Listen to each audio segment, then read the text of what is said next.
Welcome, everyone, to round one of Knockout Opportunities, Measuring Your Digital Program Impacts. This is such an important topic as most of us here are either working on applying for grant funding or we're already implementing grant funding, grant programming right now. So my name is Jess Epston, and I lead the Band and C program at the Institute for Emerging Issues at NC State University. And at the Band&C, we provide technical assistance and planning capacity for local level digital inclusion planning efforts. We do this by hosting webinars like this one, doing peer sharing networks, doing statewide convenings with our partners at NCDIT. And my colleague and I, Kylie Foley, and I will be on the webinar today to help share resources and answer questions as needed. So we are so lucky to have our amazing partners with us today from NC State's Friday Institute of Educational Innovation and from NC Central University. And now I'm going to pass it along to Dr. Erin Manuel to introduce everyone. Well, thank you, Jess, for that sweet and nice introduction. So good morning, everyone. It is my distinct pleasure to welcome you to round one of our Knockout Opportunities webinar. Unfortunately, Dr. Erin Huggins, who is our Associate Director of the Peer Evaluation Team, cannot be here today due to illness. But don't worry, we have you covered. Again, my name is Dr. Erin Manuel, and I am a Research Associate with the Friday Institute, and I'm also a member of the Peer Evaluation Team. We also have Samantha Duke with us today, who's a grad assistant with the peer evaluation team. And also joining us is Dr. Erezi Ogbo Gebhardt, who is the program director of distance education, library, and information sciences at NC Central University. She's a nationally recognized digital access scholar. All the bioinformation about our speakers today will be on the last PowerPoint slide that could be hyperlinked, that will be hyperlinked in underneath our names for contact.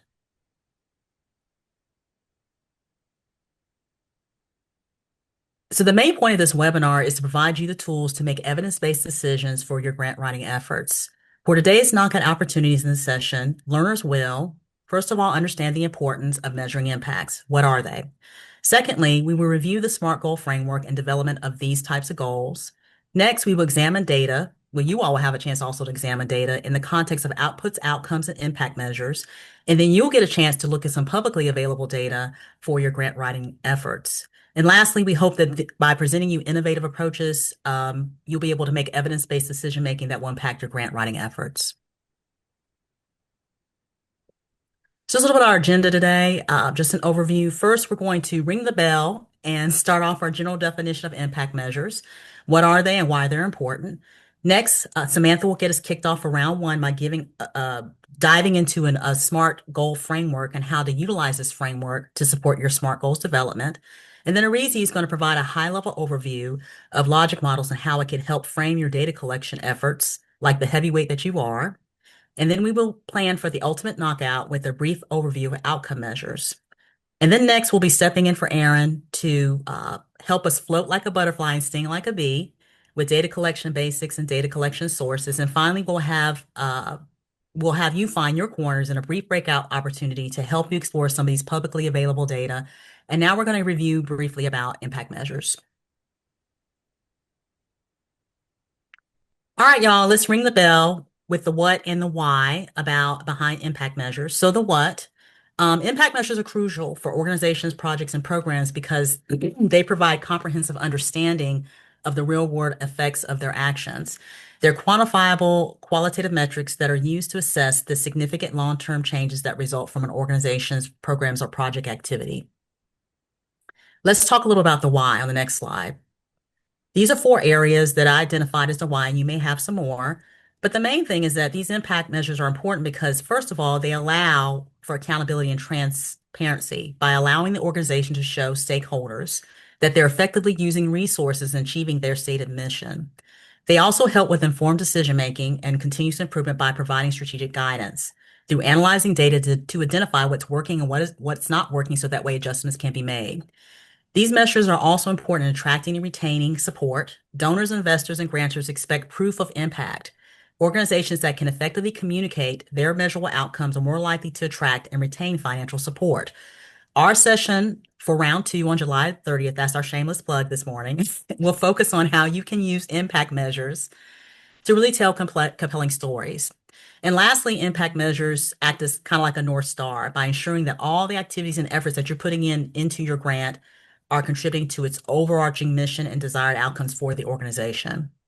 So now I'm going to pass it over to Samantha, who's going to help us enter the ring for round one with SMART goals. Sam, take it away. Thank you so much, Erin. So, SMART goal framework is something that I feel like we hear a lot about. It comes up and then we just kind of move on and we kind of do our work without really thinking super critically about how we're building our goals. And this is a really easy way to kind of make sure that we are writing really effective goals that are not only going to help serve our project, but also serve us as the executors of those projects to really make sure we're getting the work done that needs to be done in a way that is sustainable, and really productive for everyone. So SMART goals are specific, measurable, achievable, relevant, and time-bound. Specific in that clearly defining what will change and for whom. So really identifying your what and your who. Measurable needs to be quantified or qualitatively assessed in a reliable way. So how are you going to know that you're doing what you think you're doing? Achievable, can it actually be done with the resources and the team and the time that you have available? Relevant, this is key. Does this project actually align with your organization's goals and overall objectives? Is this the work that you need to be doing with your team? And finally, time bound, really setting realistic goals throughout and then for the end of your project when that change can be seen and measured. So, why do they matter? They are a way to set yourself up for success. They create clear benchmarks, tell you how you're going to measure your progress, how you'll demonstrate the impact and effectiveness of your project, and are useful for both long-term and short-term, depending on what that time-bound component is. Is it a step along the way or is it the end goal for your project? And it helps you to create concrete rather than abstract goals, something that everyone can read and immediately be on the same page about. So, how do they align? As I kind of mentioned, SMART goals help everybody involved get on the same page about the actions, timeline, and intended outcomes and impacts of a project. This is especially important when dealing with grants because there are so many people that get involved. And you want to be able to make sure that you're clearly communicating with everyone involved and that everyone expects the same thing from the project.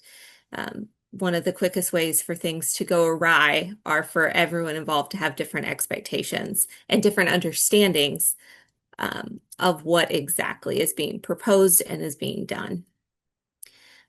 Additionally, SMART goals help to facilitate collaboration and better communication because they are so specific, because they are so streamlined with exactly what we're going to do and with whom and why and when and how you're going to know if it worked.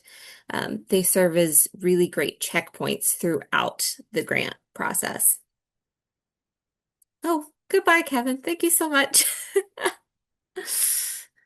So, we wanted to give y'all some time today in the webinar to really kind of work on your own goals, to take some time to either reflect on your own project goals and really think about, are they as smart as they could be?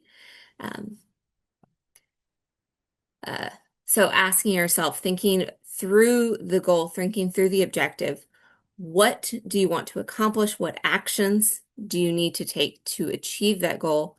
How will you know when that goal has been achieved? What evidence will appear, can be measured to understand whether or not you've achieved your goal? Do you have the resources and time needed? And if not, is that something that's attainable or does that goal need to be reworked?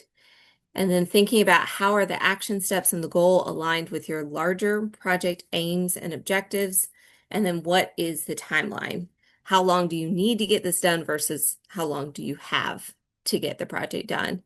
Um, so this is kind of throwing out to y'all because you are the experts who are writing the grants and doing the work.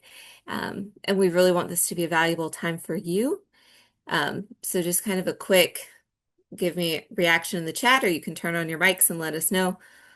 Would it be helpful to just have time to work independently to review your own goals? Or I have a sample goal that we can work through together in the chat, if you want to do it more of sort of a collaborative thing together.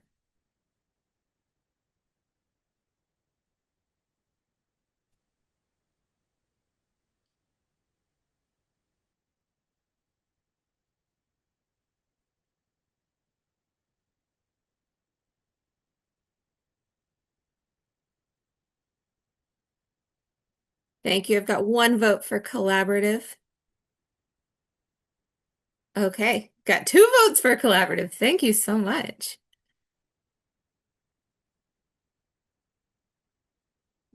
Okay, fantastic. Well, and that is why we have a sample goal, because just in case. Okay, so starting with a really sort of generic digital opportunity goal that I think everyone can kind of touch points, can connect with just a little bit. We want to help our target population. Whoever responds first in the chat can choose what our target population is, become more comfortable using technology. Okay, first come, first serve. We're going to build the goal together. Older adults, perfect. Yes. So we want to help older adults become more comfortable using technology. And I feel like that's a really common one we've seen as we speak with people out in the community. That is a population that really needs some additional digital literacy training in order to effectively and safely use technology. But this goal is really vague because what do we mean by more comfortable, and what technology do we mean? So let's start with the specifics. What do we mean by more comfortable? What digital devices, skills, or literacy are we focusing on? What do they need to be able to do online? What are we really concerned about with our older adult population?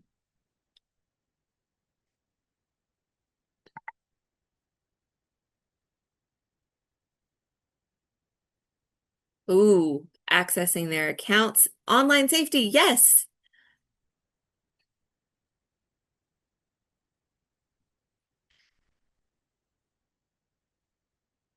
Ooh, username passwords. Mm-hmm. Yeah. Mm-hmm. Okay.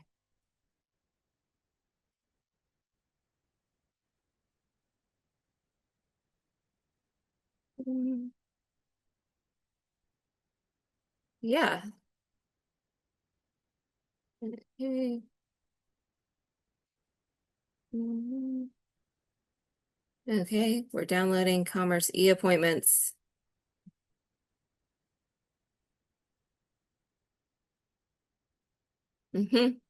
So we want to help older adults become more comfortable using their devices to access their accounts, communicate with family, engage in telehealth, and navigate the online world. Ooh.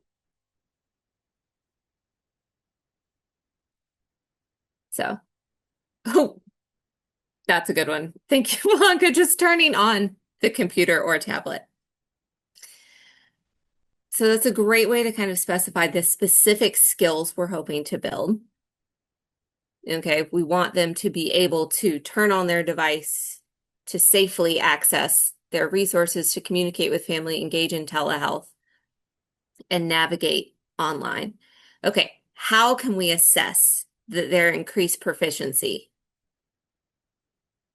How will we know that we have helped our senior adults? Pre and post survey, yes.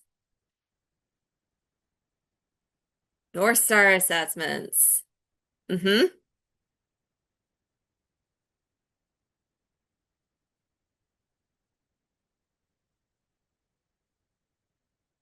Oh.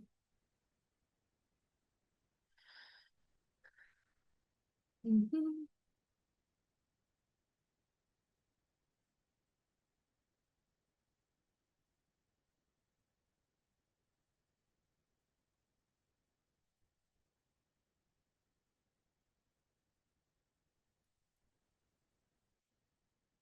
Mm-hmm.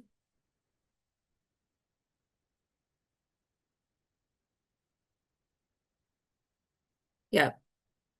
Oh, being even more specific, they can send an email. So that might be one way to kind of focus what we're doing. If we specifically, thank you, Natalie. Um, so we want to help. Oh, thank you. Yes. Okay. So let's use that as a really specific skill.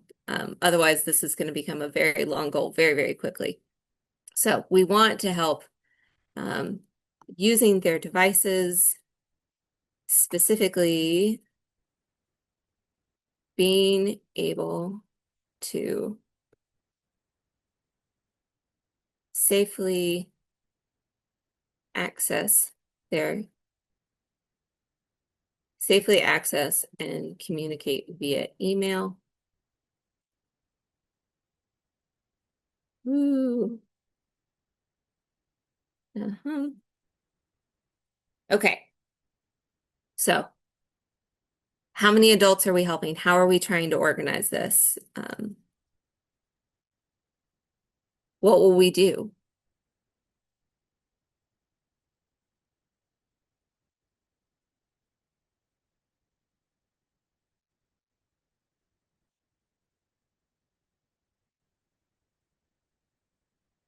Measuring into achievable. How will we actually complete this goal?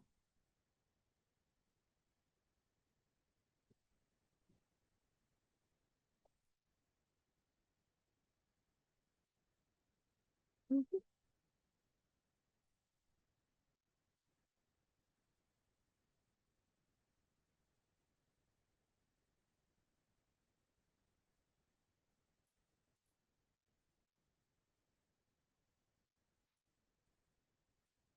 Mhm.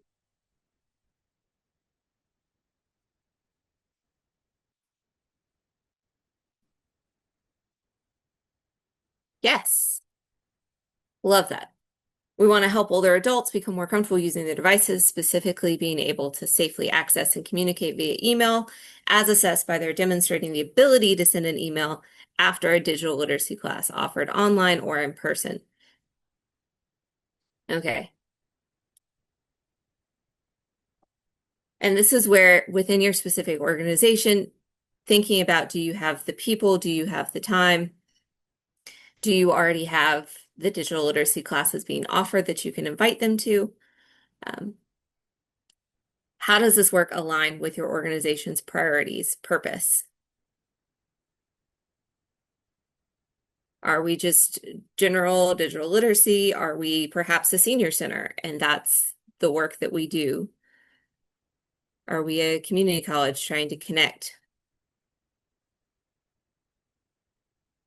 with a larger communication? Yes. Thank you, Natalie. We should indicate. Mm-hmm.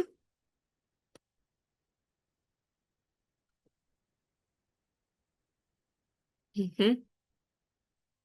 We aim to reach at least 500 older adults. Okay.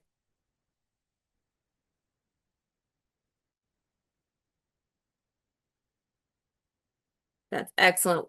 So we've got a number of people, we've got a specific skill we're measuring. How do we know that how long do we have? Do we have the resources to do it? Are we already offering classes? Is this a new class? Are we working with a digital navigator in our community?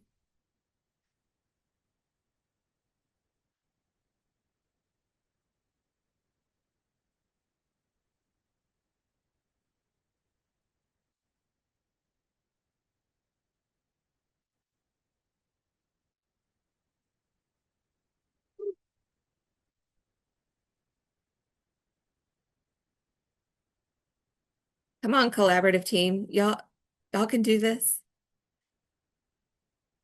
Make the SMART goal as easy or hard to achieve as you want. Yes. Thank you, Matt. We've got a digital navigator to coordinate classes. Yeah. And that is the problem, is we're sometimes missing a piece. And I think that's where the SMART goal framework is really helpful, to figure out what's missing as we're trying to write our goals and thinking really critically about all of the components that go into meeting them. Oh, partner with a local senior center. Yes.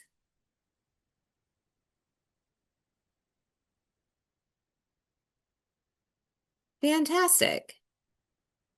These are great ideas. Um, we will partner. Ooh. Mhm.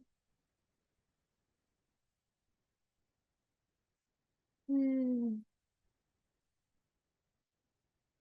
Mm.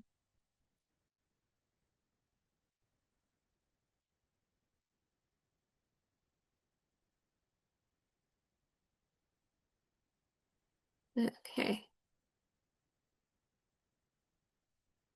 Awesome. Partner with somebody, because that solves the device issue. It solves partner with a digital navigator. You've already got one in your community, reaching out, connecting people. A huge part of digital opportunity is bringing everyone together to get the work done. Awesome. So, how long will it take to teach 500 older adults? Yes,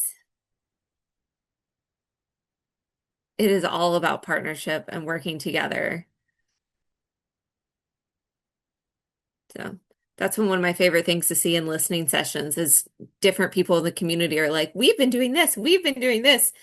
And if they had known, they could have been working jointly and really just doing fantastic work. It's amazing what we can learn when we come together in spaces like this to share the great work we're doing. So we'll go ahead and wrap this up. How long do we think it takes to train 500 older adults? Ooh.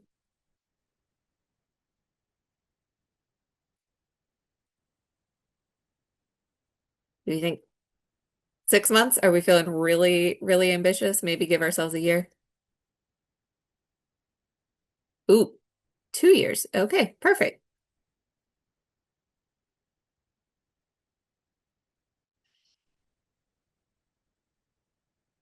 Yes. Okay. Okay, a year. Perfect. But so we could spend the next half hour just playing around with this and constantly evolving. We won't, because there are other things to talk about. But I do think this is a great example of how using this framework can allow us to take a very seemingly simple goal and really flesh it out into something that is achievable and very kind of easily communicated with everyone involved in our work.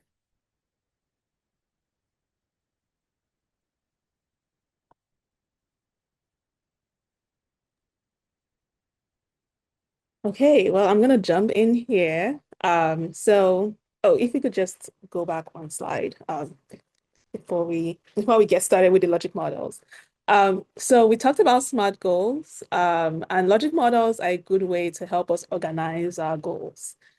Before I go ahead to talk about logic models, How many of you are currently working on a project or a grant where you need to track and report on outcomes? Okay, I'm seeing some hands up. Yes. Okay. You can also put thumbs up or thumbs down in the chat as well. Next slide. Awesome, awesome. I see a couple of us are needing to track our outcomes. So we talked about how we need to measure how well our program meets its goals. And one of the ways that we can help to frame our data collection and organize all of those goals elements is using a logic model. So the logic model also helps us to show the effect of your program at multiple levels.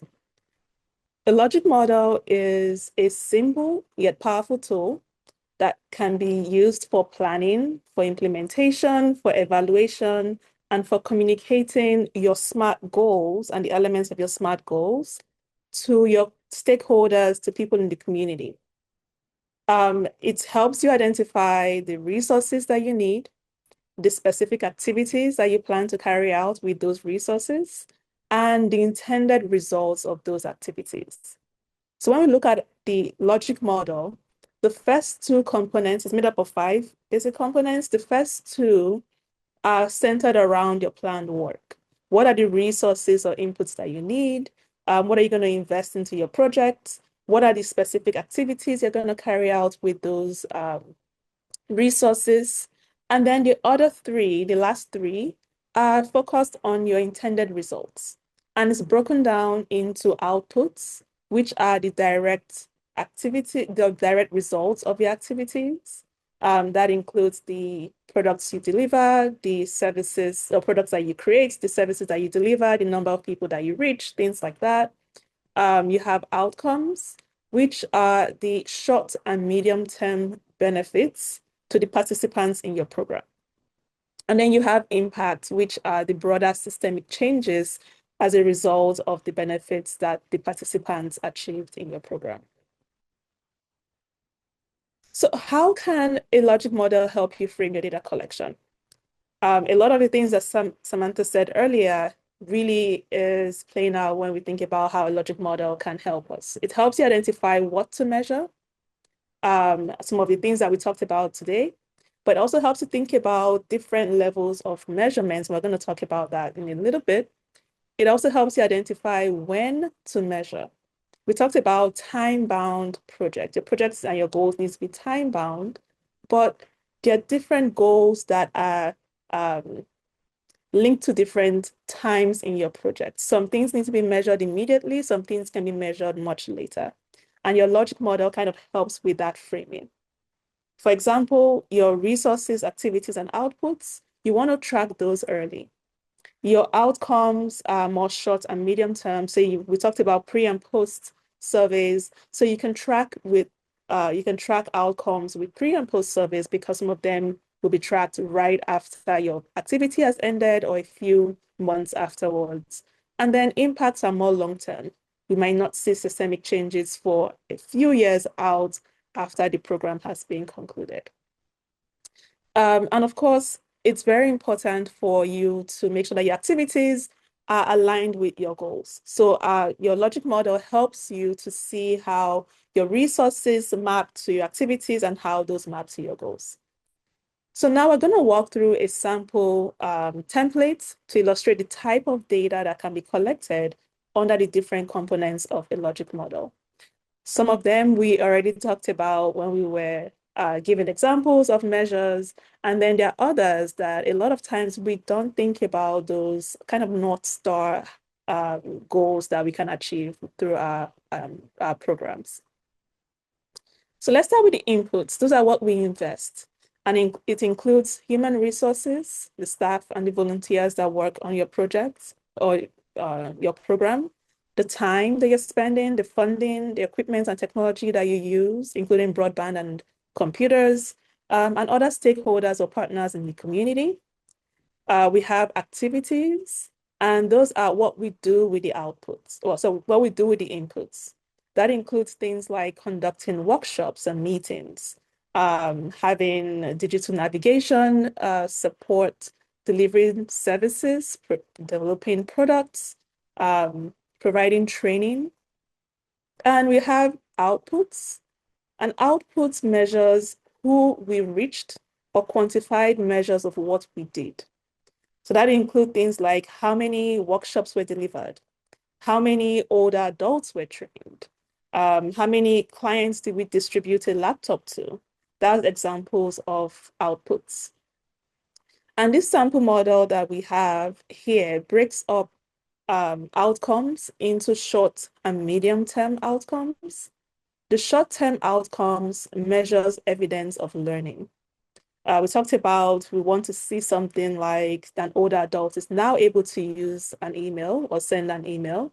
That would be an example of learning. They've learned how to use that particular topic or how to use a particular skill. So changes in opinions, aspirations, or motivations also fall under short-term outcomes.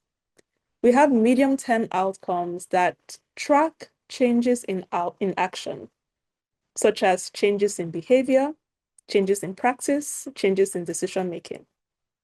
And then long-term outcomes measures the systemic changes, including social, economic, civic, and environmental changes. Now, when we're thinking about a logic model, we also want to keep in mind that there are some assumptions and external factors that could impact the success of your program. An example is if we create a program that is targeting older adults, then an assumption is that the adults that you're targeting have the mobility, are not facing any mobility barriers that could impact their ability to attend the program, especially if it's an in-person workshop or training. An external factor that could impact participation and therefore impact the success of your program could be their health. Do they face any kind of fatigue issues, any kind of illnesses that could impact their participation? So I'm going to end with some tips for creating a logic model. The first is you want to start with the end in mind. You want to start with what is your long-term goal you're trying to achieve, and then you want to walk backwards and think about what are the changes that you want to see in order for those, that you need to see in order for those goals to be achieved. What are the activities that you need to have in place? What are the resources that you need? It's important to involve stakeholders, involve your staff, involve your partners, involve members of the community. They can help provide valuable input on your logic model, especially given that you're going to be creating this program and activities for them. You also want to be realistic. This is echoing one of the points in the SMART goals, but you want to think about what you can achieve with the resources that you have, with the time that you have. And plans change, so you want to keep it flexible. Your logic model, while it's going to help with planning and implementation and evaluation, should be a living document that evolves as needed as you progress in your program. Now I'm going to turn it over to Dr. Manuel to discuss the ultimate knockout outcome measures. Thank you, Reezy, and thank you, Samantha, for doing such a great job talking about logic models and as well as SMART goals. Hopefully these tools and mechanisms that you all will find useful as you continue working with your grant writing efforts. So we're going in for the ultimate knockout. Next slide, please. So in visualizing outcome measures, which is something that Reezy has spoken to, I want you to think of a metaphor of taking a trip. Your outcome is the destination. Before you even pack your bags or choose your route, which are the activities, you need to know where you're going, which is your goal. The specific landmarks you'll pass along the way that will tell you that you're on track are your objective and outcome measures. Next slide, please. So what are outcome measures? Again, they are specific measurable indicators that are used to determine the impact or result of a project or program funded by a grant. This is a good example of an outcome measure. You guys have done something very similar with the SMART goal activity. Just take a moment to read this here. So this outcome measure really directly assesses the impact of the grant on the participants' digital skills related to the employment and their actual employment outcomes. It combines both the skill acquisition and real-world benefit. And we're going to think again about that SMART acronym. The quantifiable targets. It says 75% of the participants who complete the digital literacy and workforce readiness training program These percentages provide a clear and measurable goal for success. The time frame by the end of the grant period, the target population, participants who complete the digital literacy and workforce readiness training program. So again, we're hitting those same acronyms there. So it's a good strategy to use the acronym when needed to kind of talk about your outcome measures. Next slide, please. So let's talk about why these are important. So first of all, they're important because they demonstrate impact. Again, funders want to know how their money's making a difference. So it's good to use those outcome measures as a way to show how impactful your project could be. And then they also help with setting realistic goals. Again, the clear outcomes help your organization set realistic targets, like Rezi said, start with the end in mind, so that way you can plan activities that are actual, doable in the time frame in which you're proposing. They help facilitate evaluation. When you measure outcomes, you can have a solid foundation to evaluate the impact and show the project success. Or you can hire a team like Friday Institute. Shameless plug there again. But you can also do the evaluations yourself or with outside support. Accountability is also important. Outcome measures are a way to show that both funders and the community that your project is aiming to achieve. And so everybody knows you're on track. And then by increasing the funding chances, you can clearly outline measurable outcomes in your grant proposal. You're likely to stand out. So it gives funders an opportunity to see that your project is set up for success. Next slide, please. So a little bit of how to write one. Again, Sam did a great job about taking us through about the SMART. Just think about that SMART goal. And the big question is, what difference will this project make? That's the first question you should be asking. What difference will this project make in terms of looking at the broader scope of work assigned to the project? Next slide, please. So who reviews this stuff? And I'm sure that you all have had experiences with this based on the grant conditions. The program's outcomes may be assessed at several points during the grant. Lots of people involved sometimes, team of experts, evaluation committees. You may have some compliance around funding agencies that kind of provide some oversight. Next slide, please. So when is the best time to write an outcome measure? Again, start with the end in mind. Start early. Do not wait to the end of the cycle of the grant to talk about outcome measures.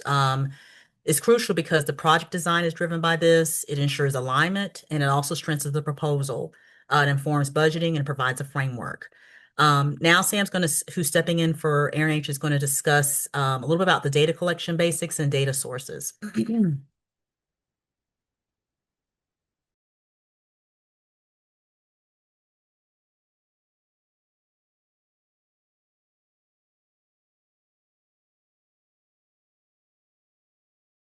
Sorry, moved my mouse. Then couldn't get it back. So as you're kind of trying to develop your realistic SMART goals, as you're trying to get your project started, it's really important to collect your data and to really make sure that you are using data that effectively demonstrates both the need for your project within your target communities, and all of the different ways that your project will have an impact on the community. So thinking about broadband availability and affordability, specifically, we've seen a lot of last mile projects, thinking about device availability, not just computers, but smartphones and tablets and iPads and hotspots. Online accessibility, where can people get online and is it reliable when they are there? Digital skills and literacy, we touched on that earlier, thinking about what people need to be able to do to navigate our increasingly online world. And then demographic data, really digging into the community you're trying to serve and their specific needs. So next slide. We've kind of outlined some different key metrics to look at as you're thinking about what data you need in order to kind of defend your grant proposal and to then kind of expand upon afterwards how your project is actually impacting the population that you seek to help. So looking at increased adoption rates, of increased availability of affordable devices, thinking about increased access or usage of online resources and services. So not just what you can see visibly when you're there, but also maybe what you can measure. number of people completing trainings, and then those pre and post assessments that are so helpful. Next slide.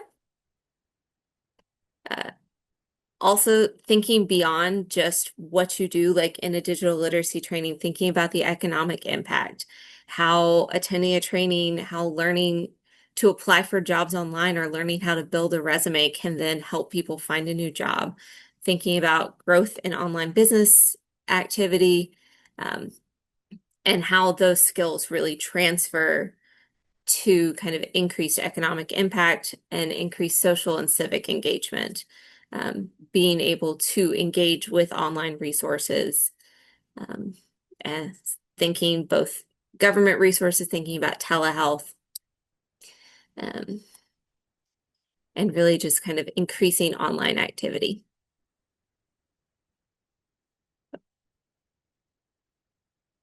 Jess, were you going to share some on this? Yeah, I just want to pop in real quick and say there's a lot of different opportunities going on right now at the state level, from NCDIT, Digital Champion grantees, that again, like, even if you aren't a Digital Champion grantee, definitely see if you have projects going on in your area that are funded by that grant. There's a lot of partnership potential there. Also want to plug some different foundations like Dogwood Health Trust in the West and Camber Foundation in the East that often do open calls for digital opportunity type grants. We also have the Appalachian Regional Commission grants that are more of a regional grant opportunity. Of course, there was the NTIA Digital Opportunity Grant funding through Capacity and Competitive that are currently not happening. But again, we at Band and Sea are always here to help connect you to grants and opportunities, and always want to share those. So if folks have other examples that they want to add in the chat of grant funders, or as Dr. Manuel put in the chat, any other examples of grant funders, please share.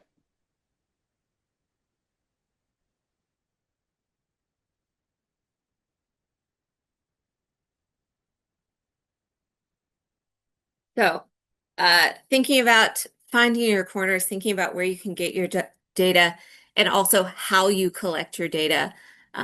It is super important to kind of read the literature, to read other successful grants, look at what other projects your funder has already awarded money towards as you're kind of choosing what to apply for and how to kind of build your narrative. And then also thinking about, as you collect data,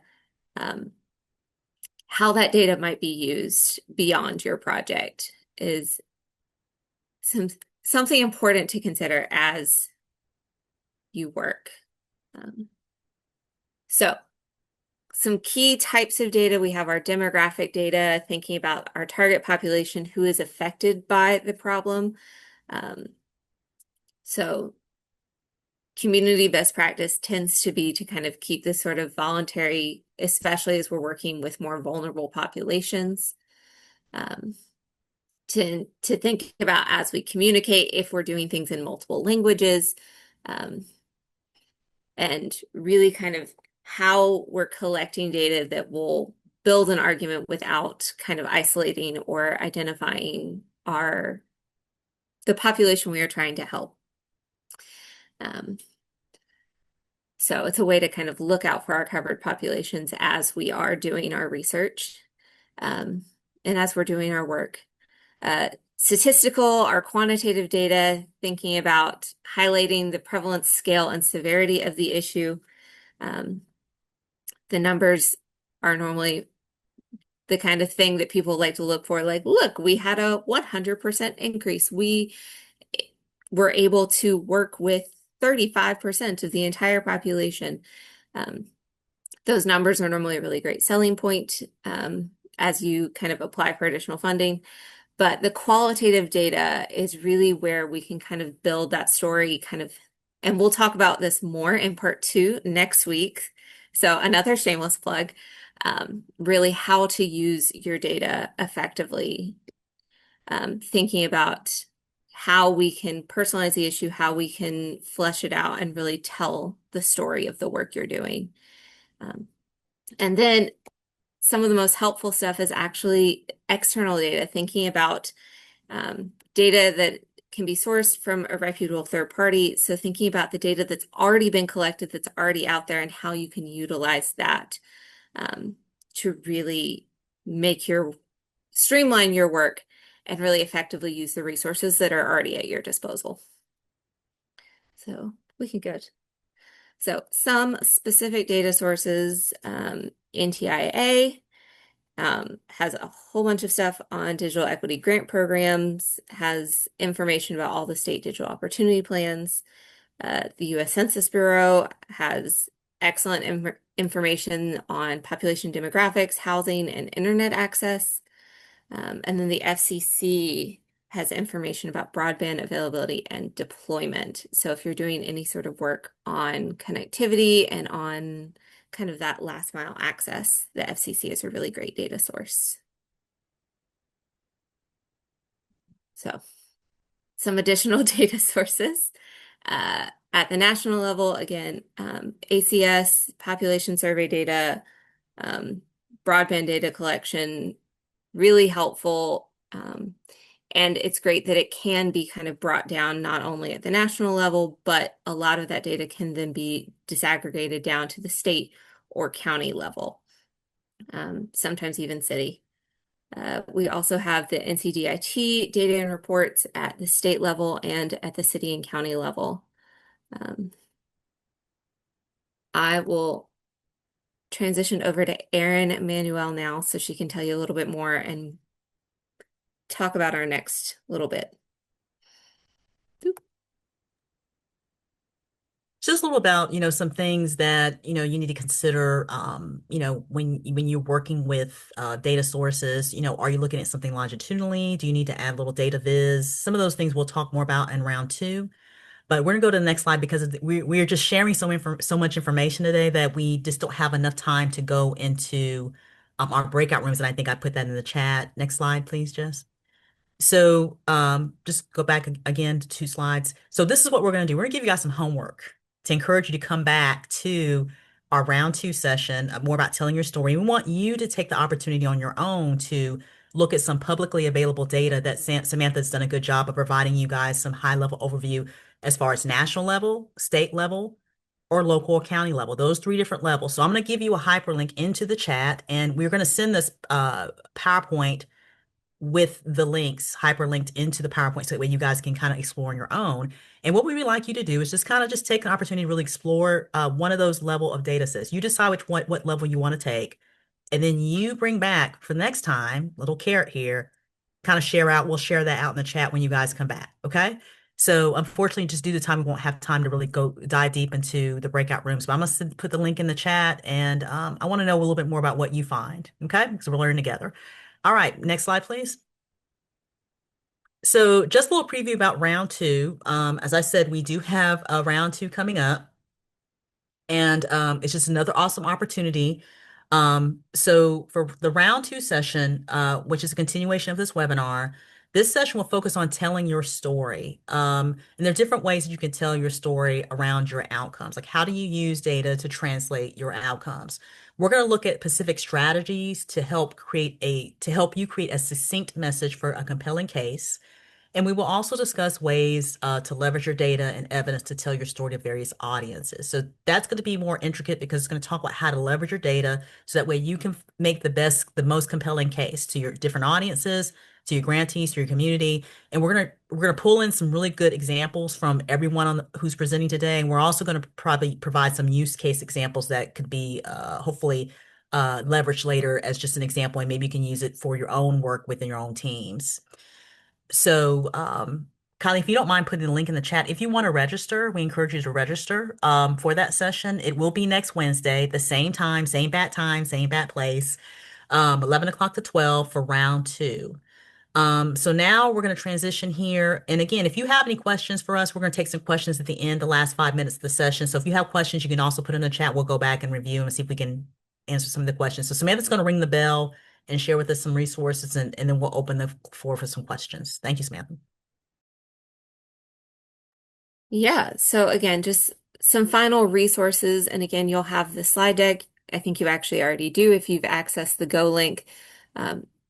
So please feel free to kind of play around with any of these resources. NCDIT has a lot of great work more broadly, and then we've got the county profiles.